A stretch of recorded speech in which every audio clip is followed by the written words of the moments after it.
And I think I blew a circuit in the bathroom. So you guys, of course, you guys made fun of me as I had to go into the living room and dry my hair in front of y'all, and you're taking videos of me laughing. Oh, and I just looked at you guys and I said, "At least I have hair." No, I didn't say that. No, you did actually. You did. You said that to Tim. Not so.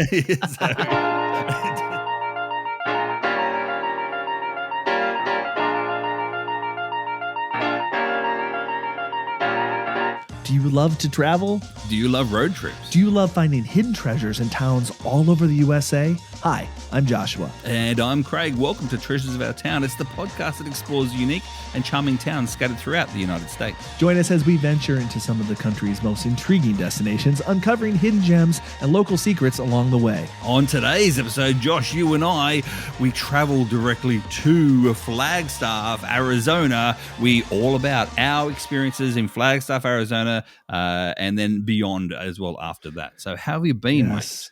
This is good. I'm excited about today's episode because we went to a place I've always wanted to go to for so many reasons, and I'm so excited to talk about it because we had so much fun. It was all on Route 66. It was great. I'm doing great.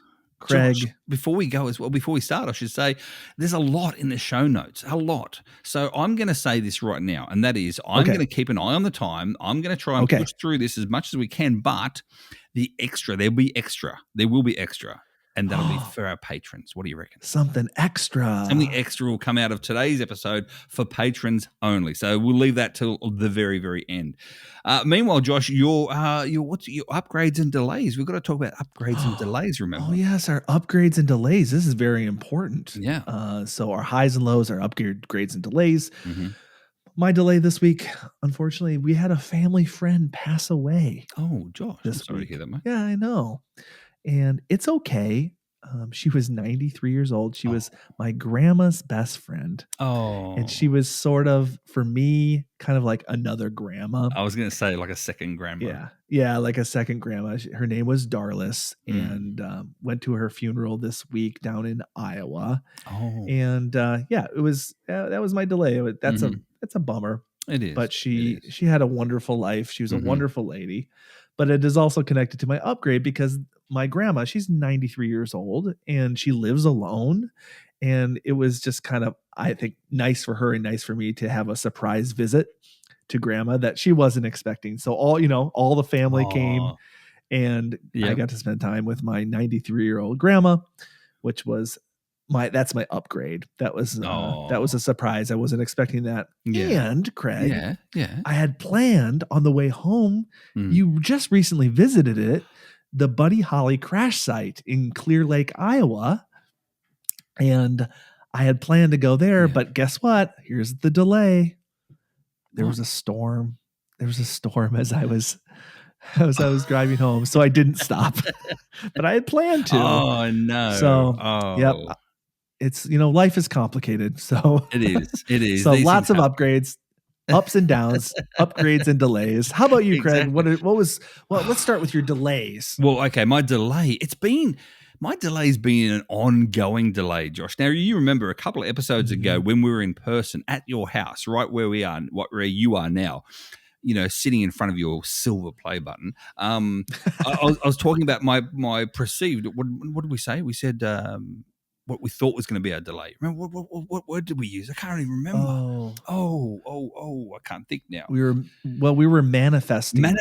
Yes, manifesting. We were manifesting our upgrades, but we weren't manifesting our delays. Well, I manifested my delay. We tried. I did. Yes. I did manifest my delay, and I've manifested this delay ever since. So this has been a 4-week delay for me, and that is I've had car problems the entire time. So I traveled to all the way from your place in Minnesota. I did my North and South Dakota itself, and I went through Wyoming, dipped into Colorado, Utah. Josh, I got into Utah. I couldn't even enjoy Utah because I had my anxiety about my car breaking down because of these weird sounds and weird noise. So I went straight, Josh. I did like a 6-hour drive straight down to Flagstaff, made it to Flagstaff, and paid some money at a mechanic's there to try and get it fixed, etc. And then met up with you. We'll talk about that. And then got back in my car again, and it's doing the same problem all the way back here in New Jersey. So I took it to my local mechanic here in Jersey, and it seems as though the mechanic in Flagstaff may have not used a correct part, or what do you call it, like a recommended part. They've used an off brand part, so it might have to be replaced again. So, but anyway, yes, that is that's my delay. frustrating. And there's so many people out there, I do believe, with car delays. Yeah. Well, good thing your car did get a little rest in Flagstaff, because we'll talk about it a little later. We had a rental that was pretty epic. We'll talk about that in a little bit.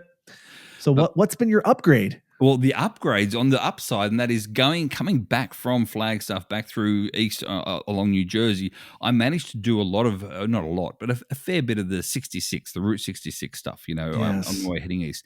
I dipped into 66 here and there from the actual, I think it's the 70, the I-70, go straight across. But you can dip off and on from 66. So including things like, Josh, you were very jealous. The Blue Whale. The Blue Whale in Oklahoma. Yes, I visited the Blue Whale.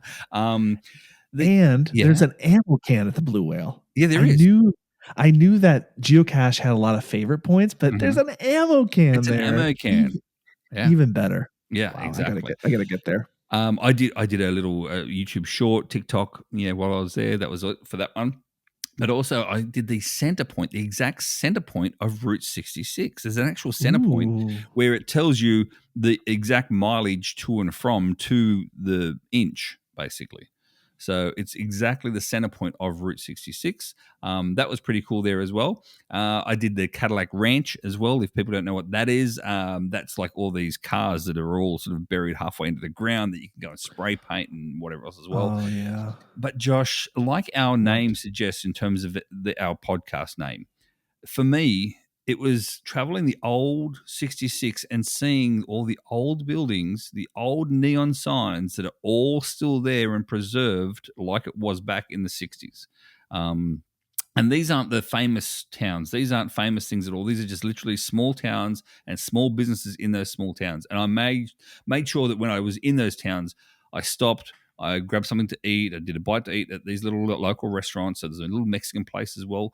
The best margarita at this little Mexican place, Josh, just saying, like, it's delicious. So again, because of our podcast and the way we are, it's the small towns for me along Route 66 that need more push to, not just the tourism stuff like the Whale, and that's all good, but it's just the small businesses that are still alive along Route 66. So yeah, that's my upgrade. That's my upgrade. Both you and Scott Miller have inspired me.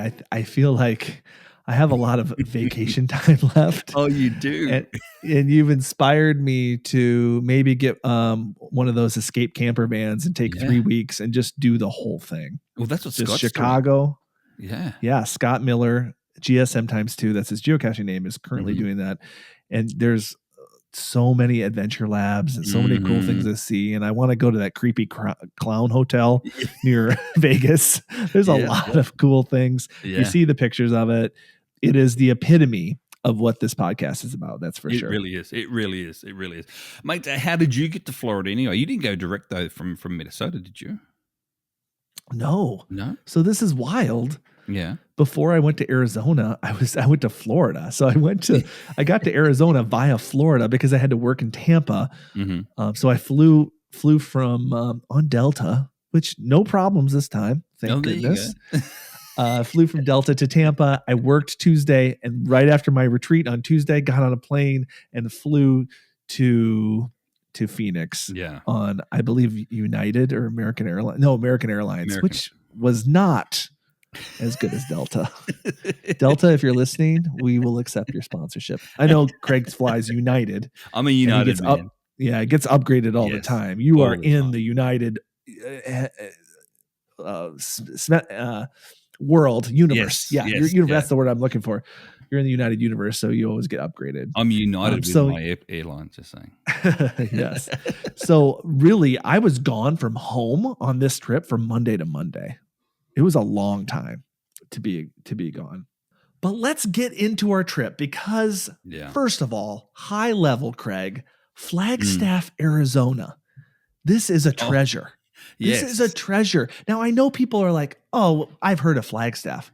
But a lot of the people that I've talked to, Craig, I don't know if you can relate to this. Mm. I say, have you ever been to Flagstaff? And they're like, oh, no, actually, I haven't. Because it's a little, let's be real, it's a little off the beaten path. Yeah, it's not that big either. Like in terms of size, geographic size, I don't think it's that big too. I mean, a lot of people when they hear of Arizona, they think Phoenix, and that's all they think of. But they think of Phoenix, that's it. But they don't think of Arizona. They of Flagstaff.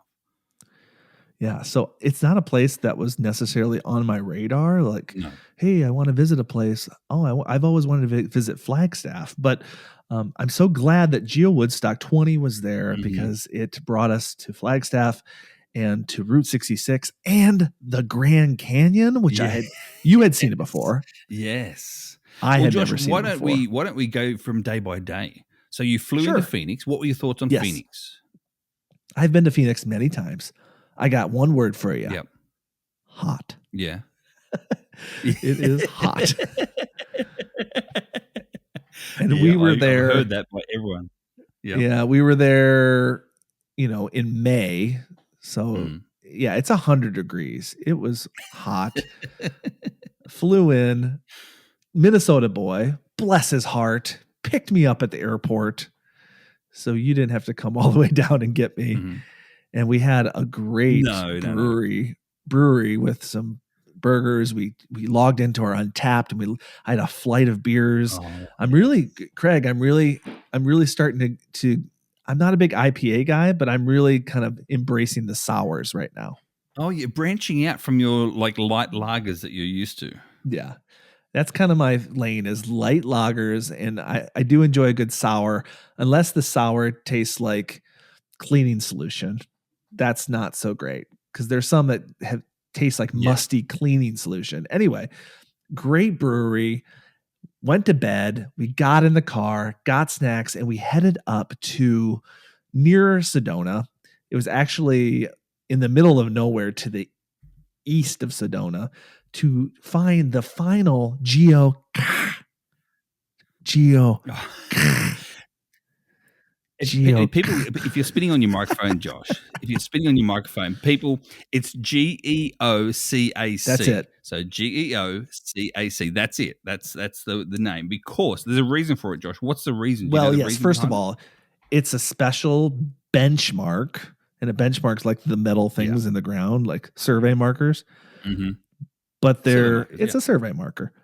But there's 5 of them in the world that have the geocaching logo on it, like the geocaching HQ's logo.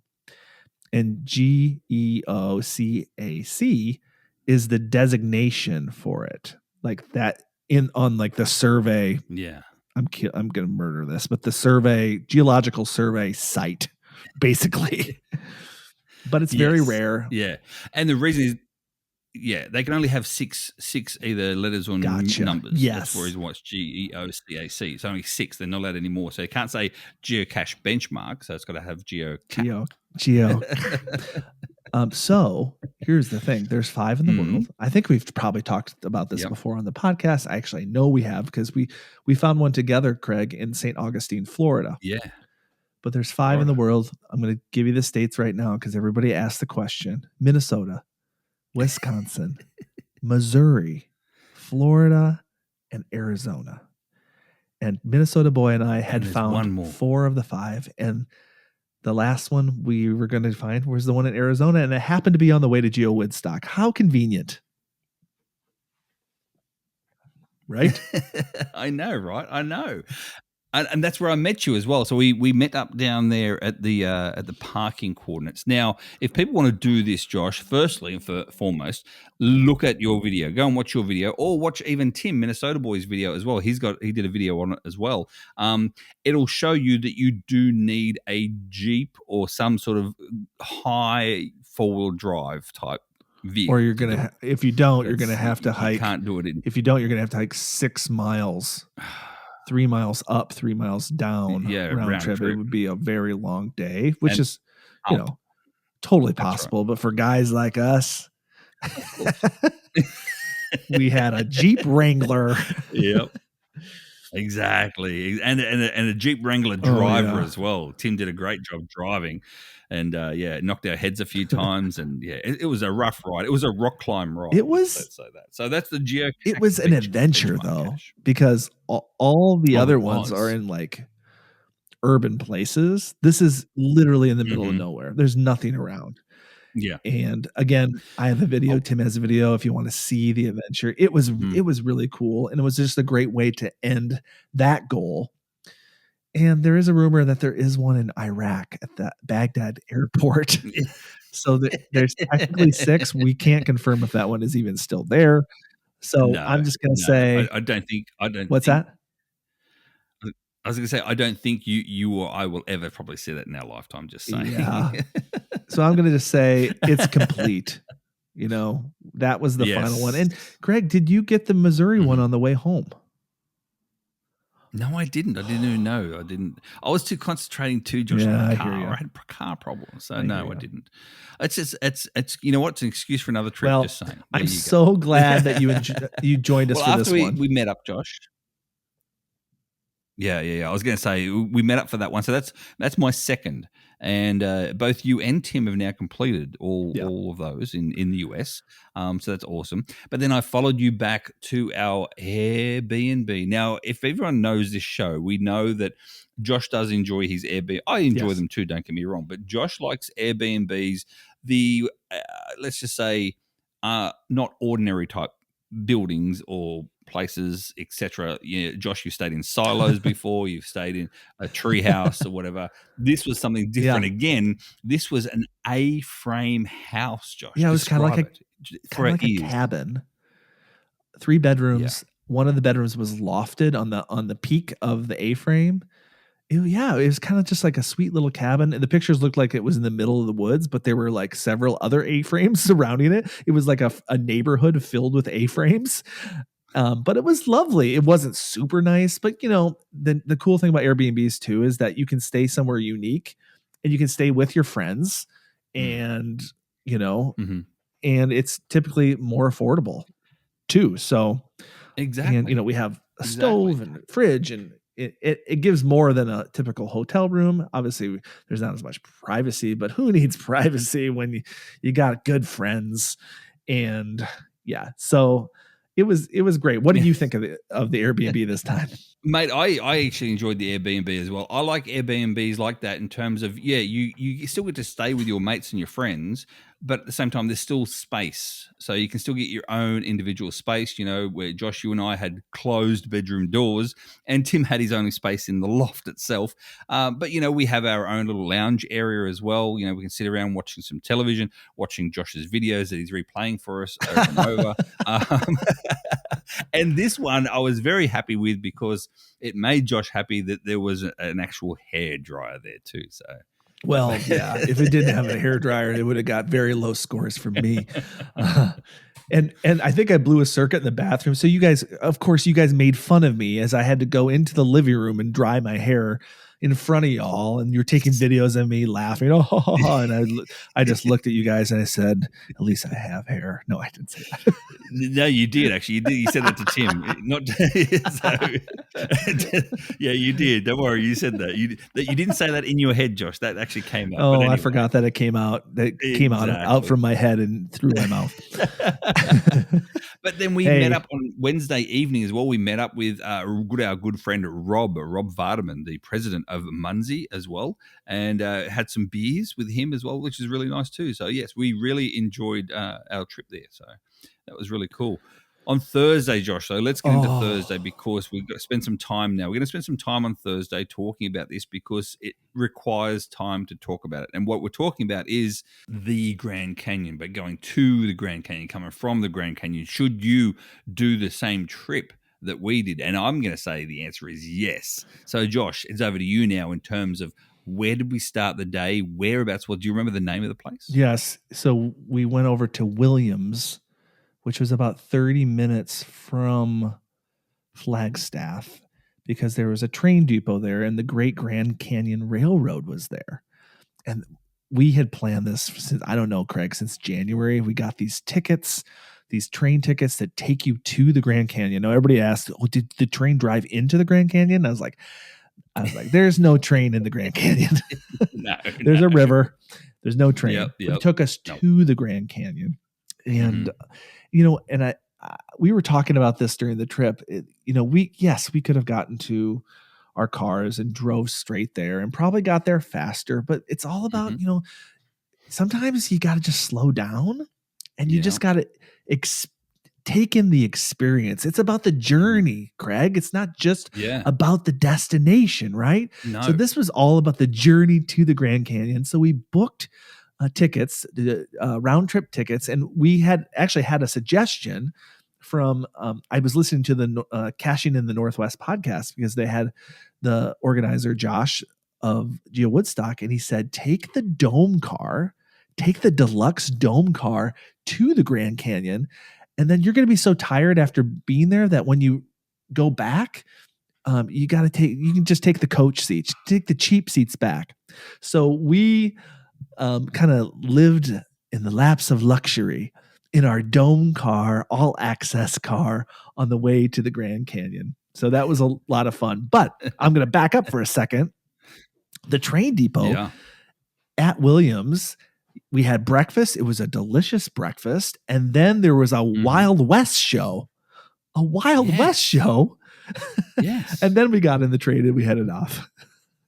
And the we're talking Wild West. We're talking we're talking gunslingers here. We're talking the sounds of a firearm, bang, bang, bang, going off as they shoot into the air. We're talking actual real horses as props next to them as well. So we're talking a real Wild West show.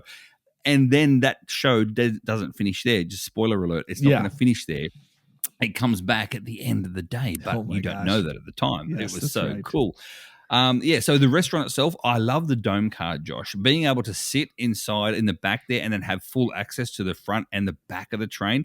And I think, to be honest with you, if we interviewed Tim over this, Tim's idea of actually going out the back of the caboose, like actually outside the back of the caboose and having the train tracks going behind us, that's to me, I think that was Tim's ultimate for the whole ride to and from. He could not stop talking about having access to the actual back caboose. That was really, really awesome. Well, that was smart because not all the dome cars that you purchased had access to the caboose. No. So if anybody is doing this is the big tip, right? Is get the dome car, but make sure you get the dome car that has access to the caboose because it was very, very cool. Exactly. And our dome car as well, I'm not sure if you saw it or not, Josh, but other dome cars just had the seating, like the rows seating. Our dome car had like a side seat as well that you, me, and Tim sat in. And we're talking old school comfort, people. We're talking I felt like I was in like my grandparents' lounge chair, couch. We had a little drink stand next as well. We had, Bloody Marys to begin with, Josh, as well. They were Bloody Marys. We had beers. And not only did we had all access to the whole train. Like the coach people, the coach people could not go to us, but we could go to the coach people. We could go anywhere. Exactly. And I did follow you as well with my my new camera and did like a nice little time lapse sort of style of you and I walking through the train. Well, you can only see you, but you walking through the train. And then we ended up, because even in the coach class, people, that there's actually entertainers that come through the train and they sing songs, they play guitar, they're all decked out in their attire. And we stopped, Josh, at that female singer. What song was she singing? Do you recall? Oh, she was singing for one of my favorite bands who should be in the Rock and Roll Hall of Fame. We've talked about this before as we visited the Rock and Roll Hall of Fame, from the band America. And she was singing, I've been through the desert on a horse with no name. It felt good to be out of the rain. And there was like a little kid that was playing like the maracas. It was like, it was just so wholesome and so fun. It was awesome. It was really, really cool. And then before you know it, you're there. You're at the Grand Canyon because you're so entertained through the whole lot. You're never bored, so it doesn't feel like that long. The age-old saying, Josh. Time flies when you're having fun, right? And that's how it felt. going to the Grand Canyon. And then we had hosts at each caboose as well, has a host, their own host that talks you through the different locations, the area, what the train does, because the train's got a split apparently, and then does a reverse thing and goes back because they don't have the tracks that go around. So yeah, so all this sort of stuff happened, and then we got off the actual train. We walked up, the three of us walked up, and we walked up the 67 flights of stairs, whatever it's called. And then you, Josh, I think it was you, wanted to do a Chevy Chase, did you not?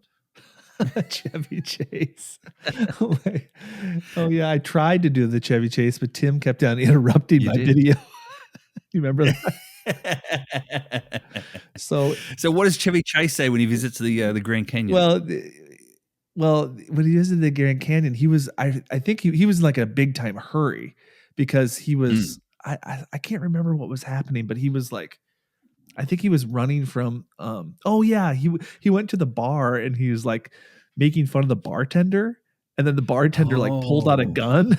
Anyway, he was trying to, but on European Vacation, which is the second vacation movie, he's on top of the Eiffel Tower. And he's up there and he has his wife in his arms. He goes, he's like, it's just so inspiring. It just inspires me. I want to paint. I want to write. It just gets my juice. Is there a bathroom around here? Yeah. It's dumb, but it works in the film. Yeah. Anytime I see something just amazingly beautiful in front of me, I embrace my Chevy Chase. But for somebody who has never seen the Grand Canyon before, because people ask me that, especially if they haven't seen it before, they're like, what was it like? And I get it now because everybody kind of says the same thing. It doesn't look real. No, it 100% does not look real. It's amazing. Like, it looks like a painting. And I think it's because our brain has a hard time comprehending and looking at an object that large. So, Greg, when the depth that you look upon, like, exactly, because you can see it. It's not just the actual that large, but you can see all of it. Well, not all of it, but you know what I mean. You can see a lot of it, and it's all there in front of you, and you go side to side, up and down, and it's extremely weird to actually physically see, and not think that literally it is a painting, a brush painting. I think as well, Josh, because a lot of people have seen paintings similar before in the past as well. It was amazing. I was awestruck to begin with as well. So, but then we did the walk up and down the actual rim as well, Josh. The rim walk, I believe it was a 2 miles round trip, maybe a mile. Yeah. A mile there and a mile back, and just kind of taking in the Grand Canyon. And of course, what is this podcast about? Location-based games and the places it brings you. Now, let's be real. We were drawn by the Grand Canyon. We weren't drawn by location-based games in this situation. No. But of course, the cool thing is location-based games are everywhere. So we did a 5-stage adventure lab there. We did an earth cache there. And there weren't a whole lot of Munsies. So on the way back, we deployed a whole line of virtual Munsies along the rim. Between the three of us, you, me, and Tim, we're all sort of fighting over the next deploy. And now, so if you're a Munsie player now and you're going along the South Rim, I do believe it is, then play Munsie as you go along as well. So, or do what we did, and that is on the one route, like one way up, you take in all that there is to see amongst the actual Grand Canyon, the people, the flora, the fauna, the whole lot. And then as you turn around and come back, you're retracing your steps. So that's when you play the game. So when you retrace your steps. Yeah, because it was kind of like, how do I say it? It was just kind of... Seen it now. What's been next? there, done that. But for the people that were like not on their phones, they were probably like, oh God, these guys are that's horrible. They have a natural wonder of the world in front of them and they're just looking at their phones. How despicable. I know, right? Judging and us. then on the way up, Tim had his phone out recording. I had my 360 camera out as well. You had your camera going as well. So that's like these guys do nothing but just go in their devices of all sorts. So. If we don't vlog it, did it really happen? you know? Exactly right. We can't. We've got to be able to. It helps our future selves remember these things too when we're in the retirement home. Josh, just saying. Exactly. We can relive I all can those memories. I can just see. I can just see. I hope. I love you to death, mate. But I hope I'm not in the same retirement home as you, and you making the nurses switch on to your YouTube channel, playing over and over and over again. Oh, I hope I don't have to go old folks home. I mean, but I just told you earlier, my 93-year-old grandma, she lives at home. She's gonna live her whole life there, so good for her. I hope that's my reality too. So I'll watch my videos from home, hopefully. After we enjoyed the unreal views of the Grand Canyon, we were thirsty, Craig. I know. We'd heard about this, Yes. Josh, from our caboose attendant. She said to us, how to make sure you walk from here to here. And she gave us all the information that we needed to really experience everything there is to offer at the Grand Canyon itself. And one of which was these things called prickly pear margaritas, Josh. Ooh. Makes my mouth water just when you say it. It just rolls off your tongue. Yeah. Prickly pear margarita. We struggled. We are supposed to be really good at finding things, Craig. And I don't think any of us really listened very well to the caboose guide because all we heard, Craig, was prickly pear margarita. We didn't hear where they were. We didn't know where to go. Nope. We were Googling. Mm-hmm. I think Google finally did help us figure out where the good prickly pear margaritas were. Yeah. Do you recall where they were for listeners, Josh? I don't. It was called Angels. It was called Angels something, wasn't it? Angels. There you go. Because you ended up finding it. I just followed you after you found it. So yeah, exactly. But it was called Angels something. It was a bar. It was kind of like, it almost felt like a bar that was like in the basement of one of the resorts. Yes. Yeah, very similar to that. And they aren't served in normal margarita glasses. They were served in a tall glass. It did have the salt rim, etc. as well, which is nice. But it was the prickly pear was very, very different to a normal margarita in my mind. What did you think, Josh? Rating it out of 10, what would you say for the prickly pear? Oh, I give it a solid 9. Solid 9. Really? Well, it's because we were thirsty too. Yeah. We were like practically in the desert. None of us brought water. What's wrong with us? No, exactly. Well, my scale is more professional, Josh, because I give it an 8.7 because you've got to give it an actual point something score to be more professional. Just to ask Dave. But anyway, there you go. All right, heading back then, because we had to head back onto the train itself. We then got into the actual the coach class caboose sort of area location, and it was still nice. It was still good. This was my only regret, Craig, because they said, book coach on the way back because you're just going to sleep. But the coach car was not comfortable for sleeping. No, not at all. Not at all. To the point where I ended up getting up and, I think I did sleep, Josh. I did sleep, remember? Yeah. I did have so a little funny. I did have a kip, yeah. My neck was bouncing around my head, apparently. Yeah, the musician comes by and he's just like lulling you to sleep with his music. It's funny, Okay, so if people out there, tell me, you probably understand this as well. I didn't know about there's a musician there. I didn't have a clue. I was sound asleep, Josh. I was actually totally gone to sleep. But when I woke up, I started singing the song apparently that he was playing while I was asleep. So there you go. His song that he was singing to me was stuck in my head for the next couple of hours. So there you go. That's so funny. So I think if I had a do-over, I think I would book the same. It would have been more expensive. I get that. Yeah. But we built relationship with our caboose lady. Yes. Yep. And it was just kind of sad that when we come back and she's not there. It's just all different, and the seats are uncomfortable. Yeah, it was felt very much like a much longer trip on the way back for sure than the trip there. And on the way back as well, I made sure that I went and visited and got myself a nice root beer float with a souvenir cup as well. So I did purchase that as well. And then Josh, we're sitting there, and this is just before we finished. We were probably about, I'm going to say 20 minutes into the end of before the end of the ride. And our attendant was coming up and down and saying, "Get your money out. We'll get your money." We're like, what? Like, what? What? And she said, "We're about to be robbed. We're about to be robbed." I'm like, what the hell? Who robs a Okay. train? Who robs a Well, train? I know. You know who robs trains? I do now. Cowboys. Exactly. Cowboys are scoundrels. And so we're riding, and all of a sudden the train is going at full speed, and we're seeing, this was the coolest part, I thought. Yeah.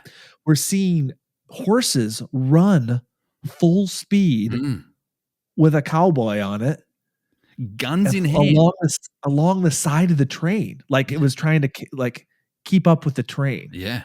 It looked like something straight out of a movie. Straight out of the movies. And then the train stopped, and then all these scoundrels came on demanding money. Yeah, I like how you call them scoundrels. And they were literally running up. They had guns in their hand. They're firing into the air as well, making sure that you're giving them your money as well. So, but the money, so the scoundrels, Josh, you call them, were the same people / actors that were in the beginning at the first Wild West show. West show. So they're the same people. And this is how they collect the tips for the entire staff members, which I thought was really awesome as well. Yeah. So. And here's another tip. Like for drinks and stuff on the train, you can't pay cash. But when the scoundrels come, they don't take credit for their tips. So they work for tips. So I didn't have any cash to exactly. give. Yeah. So we technically we didn't get robbed. Well, I technically did. I had a $1 note stuck in my hat. You remember my hat that I wear? Yeah, I had a little dollar note in that, and he saw. I thought I hidden it from him as well, but no, he saw it around, and I felt him go tink at the back of my head. I'm like, oh, he got it. So yeah, so that's how they get their tips. So make sure you have some small bills on you if you're going to do this, so you can be robbed in person. So they don't mind taking their photo or video of them robbing you either, Josh. Just saying. That's funny. Then we took the train back to Williams. Yeah. And I'm gonna say this now because I'm gonna forget it later. We did go back to Williams because Craig, we always like to do extra things. And I noticed that there was a kind of a roller coaster thing in Williams. Yeah. And I don't know how to explain this. Maybe some of you have ever experienced like alpine slides. So it's like goes up on the mountain and you're like on this track, this concrete track. This was like that in that you could control the roller coaster. Like you could slow it down or speed it up, but it was on a real track. Yeah. Real metal track. It was They call them so much fun. They call them toboggans, Josh. You were on a single toboggan, so either you ride by yourself or you can ride with a child as well. And and it takes you up all the way up to the hill, and it's a 1 mile long, Josh. The actual track itself is 1 mile long. So we end up doing that. You, myself, and Rob. Tim, not so much because he's not really a big fan of that sort of thing. So just the three of us did it, and mate, I had a blast, absolute blast. It was $20, which was totally worth it. But then they had it was pretty new. They had a really sophisticated way to film you doing it. So I had to buy the video. So if you are a patron of the geocaching vlogger, you're going to get to see that. They're going to get to see that behind the scenes video as a special perk. And actually, you know what, Craig? Craig? What's that? What? I just made a decision. Yeah. If you are a patron of the Treasures of Our Town podcast, you're going to get to see that video too. Oh, so how's that? What about those that are patrons of both? Do they get to see it twice? They can see it twice. They get to see it twice. Yeah. Very so good. I'll put it on after this podcast publishes. I'm going to put that video on. You can see, because we're talking about it now. You can see how that experience. Exactly. Meanwhile, after that, we then attended one of the side events for the Geo Woodstock itself. It was on Route 66, and it was an old school bowling alley on Route 66. Now, when I say a bowling alley, I'm talking the organisers of Geo Woodstock actually hired out the entire bowling alley. So the only people inside the bowling alley were geocachers themselves, like people that do geocaching. So that was really cool. You could bowl for free as long as you want, etc. Obviously, you paid for your drinks and any food, but otherwise, it was all on the house, Josh. That was really cool. That was really neat. All the Mm. free bowling you could Mm-hmm. desire. And what was really funny, we walked up to the counter and we're like, telling them our shoe size to get our bowling shoes. And the guy was like, "Don't worry about it." I was like, "What?" Like, "Just wear your regular shoes." I'm like, "Craig, have you ever been to a bowling alley where Never. they're like, just wear your regular shoes?" Never. We must I thought you weren't allowed to. I thought it scuffs up the floor or No, something. it does. It scuffs Oh. up the floor, but I think what happened is there were so many people there that they didn't have enough shoes. So they're just like, "Don't worry about it." And they were just probably gonna buff out the floors after the event. Yeah, fair enough too. Fair enough. But if you're a long-term listener of this show itself, you know that when myself, Josh, and especially when Tim as well gets together and we Yeah. start doing these extracurricular activities such as bowling or such as, I Mhm. don't know, axe throwing, those sort of things, Yep. Josh likes to say, "Oh, you know what? Let's put some Zs on this." And so this was no different. We all said, "Okay, 500 Zs." This time, Rob, the president of Munsey, who Zeds cost him nothing, he was in on it as well. So he's like, "Yep, Yes. absolutely." So the four of us played, and long story short, Josh, you did not win this time, and I was I got extremely second. happy about that. I You got did second, I think. Or did I get third? I no, you can't got remember. third. I even beat you. So Oh, yes, it was Tim. well, let's just say this, it was very close. But, Tim, started off really just destroying us, and then we all caught up, and, then eventually, yep, Mm. Tim still won. So, Exactly. Tim still won. I got second, you got third, and Rob got fourth. So that wow. was the actual standings themselves. So that was really cool. So meanwhile, yes, Tim did get 500 Zs from Rob, myself, and from Josh. So there you go. So well done to Tim. We're gonna move on to Friday, and I know we're at 45 minutes here, so we need to move a little faster. Let me just say right now, as I reflect on Friday, Craig, it's just all a blur. I don't Yes. quite remember what we did on Friday. I know. Friday was quite busy still. We had Yes. geocaching side events. We had Munsey events. The Munsey event Yes. started as well at that point in time too. And people, if you haven't been to a Munsey event or you don't know what that is, basically it's very similar to a geocaching event, except as a side thing, as a side hustle, whatever you want to call it as well, is that people actually go out and walk a trail, a physical walk of a trail, collecting physical Munsies as they go around as well. Yes. So it's just that added extra bonus of a Munsey event as opposed to a geocaching event, where geocaching events, Josh, as you know, and a lot of other people know, is basically you can just get together and just have a chat about geocaching and whatever else as well. Yes. But with Munsey events themselves, there's a reason, because you need to collect these in order to collect more things within the game. So there's a reason behind getting you out and walking and exercise. So that was really cool. But Friday, Josh, we ended with Dirty Birdies. Do you Well, I remember think Dirty we actually Birdies? were at Dirty Birdies. We were actually there, I think, on Wednesday night, actually. Oh, it was? There you Yes. go. So, on Friday night, we watched. Well, here's the thing. Okay, well, I'll back up for a second. The guys were so patient with me because the Minnesota Timberwolves were in the Western Conference Finals. We're talking about basketball, people. Yeah. And the Minnesota Timberwolves have not been in the Western Conference Finals for 20 years. And so I would just want to make sure every time we ate somewhere that I had a TV that I could watch. So I think for Friday, what I'm going to say is I'm just going to go through all the places we ate at because I can't Oh, remember yeah. when we ate at them. I can't Yes, we remember just when ate we it. ate, but No, we that's fair ate enough. at Dirty Birdies, which was a Yep. great in Flagstaff on Route 66, which was a great bar and grill sort of place. Had a big TV. Nice. We had there was a Mexican place on Route 66 as well. Oh, yes, yes. We ate there, had awesome margaritas. I think this is the first time you had a margarita that had a Corona in it. Josh, the margaritas there were delicious. There were so many margaritas. And I remember mine specifically because I'd never seen a margarita like this before, whereby it is a normal margarita with a big margarita glass, the salt rim around. But then, Josh, it's got I'm going to say, in Australia, we call them throwdowns, and that is like a miniature sized bottle of beer. Yeah. And so it had a mini Corona bottle upside down in the margarita. So as you drank, it was sort of refilling from the bottle of beer as well, the Corona. So you're having Corona mixed in with an actual margarita and tequila. Very strange, but still delicious. And I'm going to give it a good 8.8 on my scale, just saying. So There were also many amazing pizza places. We went to one of them, and we love a good good pizza now and then. There were so many pizza options to choose from. And Craig, there were so many breweries in the Flagstaff area as well. And we know how much you love your breweries. We love, again, checking in on those Untapped apps.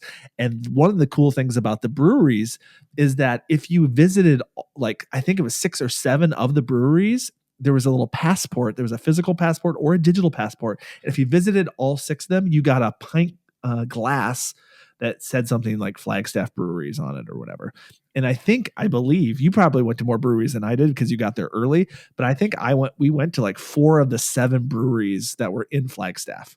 Josh, the best thing about that brew too, though, is the fact that you don't have to be a game player like a geocacher or a Munzie player in order to get that actual glass itself. That glass came from the visitor center. You can either download the there's an app or a website that you can go on that's geolocation based. So you can go to a location and the phone knows you're there, and then you click the answer to what the question is, or you can do it on a physical passport as well. So it wasn't actually like location-based gaming sort of, style. So that was pretty cool. I really like that.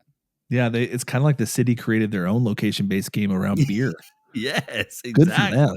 Absolutely. Just like the pizza tour did exactly in Ohio. So exactly. So yeah, I did enjoy all the beers, Josh. I do enjoy my Untapped. I log all my beers on Untapped, and if you're not a friend of mine on Untapped, why not jump on me, see my shell.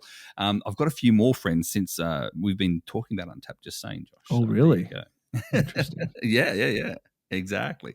So then, Josh, we roll now into Saturday, the big old Geo Woodstock. Tell us, Josh, your opinion of this Geo Woodstock in comparison to your others, because you've been to, 7 in total? This was my 8th Geo Woodstock. Eighth. Oh, there you go. Yeah. Yes, I've been to 8. So I'm just gonna say it, Craig. Are you ready? Mm-hmm. Yeah. Are you ready for a hot take?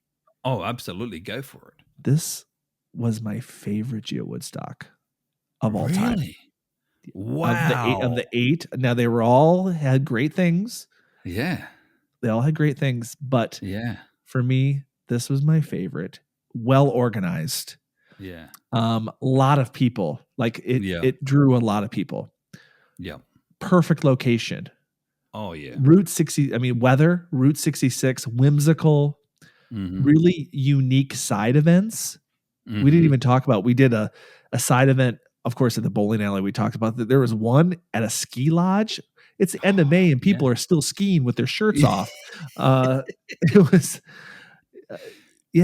some incredible location. I really loved this Geo Woodstock. It was, I think it's maybe my favorite so far. Well, why it's your favorite so far is because I was with you there the entire time. The only time you and I have actually been at a Geo Woodstock the entire time together. The only other Geo Woodstock we went to was in Cincinnati, but even then we were sort of like we were only on and off from each other. Craig, that's not true. You just totally told the biggest lie. Oh, that's right. I forgot about Kentucky. Last year we were there the whole time together. We were. I mean, look, Kentucky was good. Nothing against Kentucky. Jeez, I'm not going to edit that out, Josh. I'm going to leave that be. That's pretty bad because that was just last year. We did a podcast about it. I know we did. I know. How bad is that? But anyway, sorry, Kentucky. Kentucky was very good. We had our bourbon tour in Kentucky. There were some really fun aspects. Yeah, there was fun aspects of that Kentucky. But yes, no, I do agree with you, Josh. And that is, to me personally, it was about the location of the actual event, the Geo Woodstock event, because you had to. First time ever, Josh, I've actually had to get my bag checked by security staff in order to go through the entry gates. And so once you're in the entry gates, literally it's one way in and one way out. So it's all gated around. So you become part of that group sort of thing, and you don't really want to leave. Like doesn't make you think, oh, I wonder what's over here, and then you can go outside the perimeter there. No, you were in. Once you were in, you were in. But for me as well, the amphitheater had a lot to do with sticking people around. Things were happening at the amphitheater. The only thing that I would have maybe doing something differently was in between some of the people, some of the hosts, where there was 15, 20 minutes at times, they could have had some sort of little background music or something like that. You know what I mean? Yeah. So something to keep people motivated about, okay, what's up next, staying there, etc. as well. But mate, they fed people as well. That line for the food was insane. You had a buffet lunch. If you can purchase a buffet lunch as well. So there was a lot going on. So a big shout out again to Josh, Dave, and all the staff that handled that. Plus, Josh, a big shout out as well to all the volunteers. There were so many volunteers throughout the weekend. And again, not just with the actual Geo Woodstock, but even the side events had volunteers as well. So massive shout. Josh, we had parking attendants of normal geocacher people there that were doing parking attendant duties that were there voluntarily. So that's one thing I do love about our community, Josh, is that we're all there. We help each other out. You know, we volunteer where we can, and you know, it's great. So a big shout out to everyone that was involved for Geo Woodstock. So yes, so that's pretty cool. It's Geo Woodstock is always just kind of like a big family reunion. I mean, there's people that I see at these that sometimes I haven't seen them in years, or I see them once a year. So there were so many familiar faces this year, just because I think it was so well attended. Yeah. And we met a new face too for the first time. This kid was a highlight for me. Oh, yeah. This kid named Julian from geogadgets.com. Yeah. The kid contacted me before Geo Woodstock, and he said he 3D printed some magnets, some geocaching vlogger magnets. And we stopped at his table, and the kid's enthusiasm just contagious, and oh yeah, he was excited to see me, and I was excited to meet him, and that kid was awesome. So shout out to him. I don't know if he listens to podcasts, but both him and his parents were awesome. That was a highlight for me. It was really cool. And for me, as a video side of things, a videographer, he was a one-take wonder. Just like you, he didn't actually have to spill any words out. He didn't stutter. His enthusiasm came across on camera perfectly, exactly the way it needed to be. So, and he even got you riled up a little bit, Josh, too, at one point there, where you ran around him with you doing the yes chant, running around him because he couldn't stop and he wouldn't stop. And I'm like, this is great. This kid is fantastic. So yeah, big shout out to Julian, mate. He's going to go some distances. And again, link for his website is going to be in the show notes, geogadgets.com. It's pretty easy. So, but yeah. And Craig, let me just say, you've done some fine work with the highlight video that was posted on my channel. Everything we're talking about as far as for the event, you're going to get a real sense of what this event was like if you watch that video. Oh yeah. Yeah. The video was great. I love doing the video, Josh, because again, when I do the video itself, that sort of energy comes across onto the screen to me as well. Plus, if I can match it with some sort of audio that really matches the area, the people, whatever it might be, then it really does build me up as well as I'm editing too. So I've listened to that sound now several times, so I do enjoy my editing. So there we go. But Josh, Geo Woodstock didn't end just there. We had to have a Munsey mega after it in the afternoon. And the funny thing is, we didn't know if the Munsey event was going to go mega, because to be a mega event in Munsey has to have 50 people attending it. Mm-hmm. And they have to actually attend. Yes. As well. And there were several people that maybe had downloaded Munsey in the past, and they haven't played much. And there was a lot of buzz about Munsey because Rob, the president of Munsey, was there with his green coat. He was hanging out with us. And so when we got to this Munsey mega event, it was approaching 50, and then it did go over 50. So I was so happy for that. Yes, me too. So yeah, they're very, very different. Munsey, like the games themselves between Munsey and geocaching. Geocaching, you have to have 300 will attends in order to apply for mega scholarship, basically. But Munsey has to have 50 actual attends on the day. So even if they got 100 will attends on Munsey, they're not mega until they actually click over the actual button. And to be Munsey as well, the logbook is a QR code. So there you go. That's the difference. Josh, we're running into time now. Guess what we're going to do? I think we're going to do Sunday and beyond as a patron only. What do you think? I love that. That's a great idea. All right, Josh. So wrapping it up here today, right now, if people want to actually hear our Patreon and hear what we're going to have to say about Sunday and beyond as well, how can they actually become a Patreon of the podcast? Yes. We often post what we call golden nuggets. And that's not the golden nuggets from McDonald's. No, these are golden nuggets of extra video sometimes, extra audio, extra mini podcasts that we're about to record that only patrons get to experience. And what you're doing by joining our Patreon is that you're helping us support us to make sure that we can continue to do this. Podcasting is an expensive venture. And so you're helping us keep this going and keep it free for everyone. So if you're interested in joining our Patreon, just visit us at patreon.com/treasures of our town. And there are, I believe, are there 2 levels, Craig? I can't remember. 2 or 3 levels? 3 levels in total, Josh. 3 levels in total. What are the levels? Like, we don't talk about the levels. It's like $3, $5, $10. Is that what it is? I don't know, to be honest with you. It's been a while. So I forgot. I've forgotten as well. So let me just see here. I'm looking at the, yes, there's 3, 5, and 10 is exactly right. Yeah, 3, 5, and 10. Yeah. Perfect. We would love your support. And you can find us there.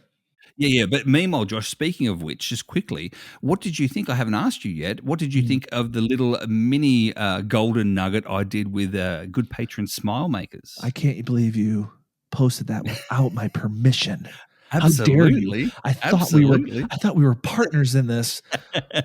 I'm going to start posting stuff without your permission. And I'm going to give them even more golden nuggets. Well, I thought it was great. You don't have the password, Josh. Just saying. But anyway, I know I got to get that back. I thought it was great. Yeah, it was fun, and he did a great job too because he loves the show. And Josh, he's one of the ones that listens out for that saying, which you haven't said yet. This podcast, just saying. Oh, the podcast isn't over, Craig. Oh, so it'll happen. Don't worry. Don't worry about it. There you go. Otherwise, how can people find us, Josh? Feel free to reach out to us at treasuresofourtownpodcast@gmail.com. We would love your feedback. You can reach out to us on Facebook as well, Instagram, Twitter /X, and YouTube. So that's it for our show today. Please subscribe, rate, and review on your favorite podcasting app. And as always, Josh, may your travels always lead you to the most unexpected and amazing hidden gems like Flagstaff, where Josh Fu Manchu, the creator of Geo Woodstock for this year, went to college. And why did he have it there? Because he's proud of his town. And we'll see you next time. Bye. That's a rare thing.